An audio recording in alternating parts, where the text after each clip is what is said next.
High. তো আজকে আমরা স্বরসন্ধির প্রথম নিয়ম শিখব। তো তার আগে পোস্টারটা দেখে নাও। সন্ধি না শিখলে ছাড়বো না, ঠিক আছে? সন্ধি শিখতেই হবে, যতবার বলবে ততবার আমি শিখবো, ততবারই আমি শেখাবো। দুবার তিনবার যে যতবারই বুঝতে ভুল হবে। তো আমাদের শেখানোটাই কাজ, আমাদের টিচারদের কাজই হচ্ছে বাচ্চাদের বোঝানো শেখানো। যতবার না বুঝবে ততবার বোঝানো, যতবার না শিখবে ততবার শেখানো, ঠিক আছে? তো যদি কারোর বুঝতে ভিডিও দেখে বুঝতে অসুবিধা হয়, ইউ ক্যান কল মি, আমাকে ফোন করতে পারো, কোনো অসুবিধা নেই। যারা খুব পরিচিত, যারা অপরিচিত তারা তো ফোন নম্বর পাবে না, তখন কি হবে? তারা মেসেঞ্জারে যোগাযোগ করো বা ইউটিউবে কমেন্টে লিখো, আমি যোগাযোগ করে নেবো যত সম্ভব। কিন্তু সেটা সঠিক হতে হবে, সেটা অথেন্টিক হতে হবে, যে সত্যি কেউ শিখতে চাও সেটা যাচাই করার পরই আমি সেই ক্লাসগুলো দেবো।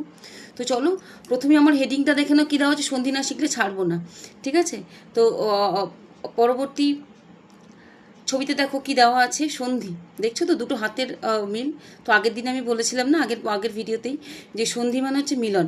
সন্ধি যে শব্দগত অর্থ, তার মানে হচ্ছে, তার অর্থ হচ্ছে মিলন, ঠিক আছে? দুটি বর্ণ বা দুটি শব্দের, দুটি ধ্বনির পাশাপাশি বসে যখন দুটি শব্দ বা দুটি ধ্বনি বা দুটি বর্ণের মিলন হয় তখন তাকে বলা হয় সন্ধি। বাংলায় সন্ধি দু ধরনের আছে, স্বরসন্ধি, ব্যঞ্জন সন্ধি। আর আগের ভিডিওতে আমি বলেছিলাম যে তৎসম শব্দের জন্য আলাদা কিছু নিয়ম গঠন করা হয়েছে বাংলা ব্যাকরণে। তো সেখানে দেখো লেখা আছে স্বরসন্ধি, ব্যঞ্জন সন্ধি, বিসর্গ সন্ধি দেওয়াই আছে। আচ্ছা, এরপরে দেখো আমরা শিখবো হচ্ছে স্বরসন্ধি। তার হেডিং আমি করে নিয়েছি যে স্বরসন্ধি। এইবার স্বরসন্ধির প্রথম নিয়ম, স্বরসন্ধির প্রথম নিয়ম কি? স্বর মানেই হচ্ছে আমরা জানি স্বরবর্ণ। তো এই নিয়মগুলো, যেই নিয়মেই থাকুক না কেন, সেই নিয়মগুলো অবশ্যই অবশ্যই সেটা স্বরবর্ণের সঙ্গেই সংযুক্ত। স্বরবর্ণ ছাড়া হয় না, সেটা আমরা জানি, কারণ ব্যঞ্জন বর্ণ একা একা উচ্চারণ করা যায় না স্বরবর্ণের সাহায্য ছাড়া। কিন্তু স্বরবর্ণ স্বাধীন, সে একা একা উচ্চারিত হয়। কাজেই স্বরবর্ণ নিজে একা উচ্চারিত হয়, অন্যকে উচ্চারণ করতেও সাহায্য করে, শুধু উচ্চারণ না, পরিবর্তন করতেও সাহায্য করে। কীরকম?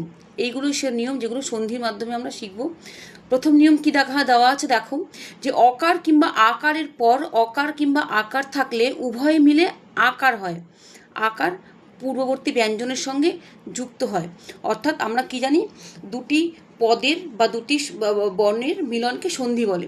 যে এই যে দুটো বর্ণ বা দুটো পদ, সন্ধিবদ্ধ পদ, তাদের দুজনেরই যে স্বরবর্ণ সেটা থাকতে হবে অ যোগ অ অথবা অ যোগ আ, যেটাই থাকুক না কেন, তারা উভয় মিলে কী হয়, তারা উভয় মিলে আকার হয়।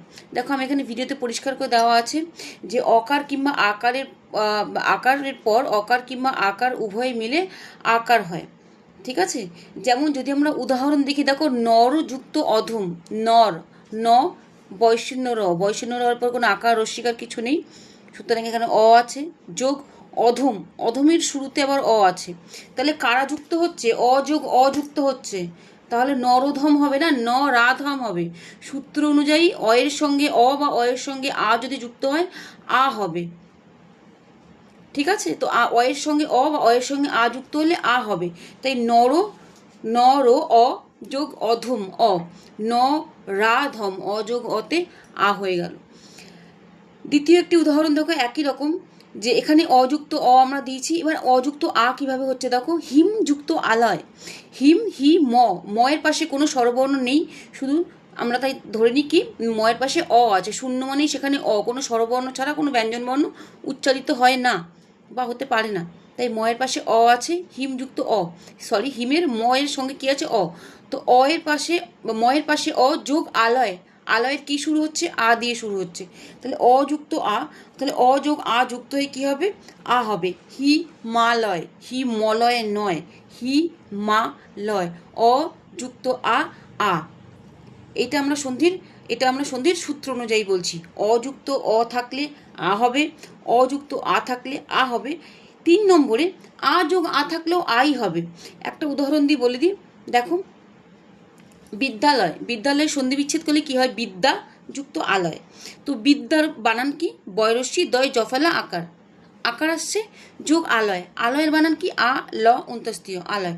তো বিদ্যা শেষ হচ্ছে আ দিয়ে, আ যোগ আলয় শুরু হচ্ছে আ দিয়ে, আ যোগ আ, ঠিক আছে? তো আ যোগে আতে কি হবে, বিদ্যালয়ই হবে, বয়রস্বী দয় জফলা আকার ল অন্তস্তীয়, বিদ্যালয়।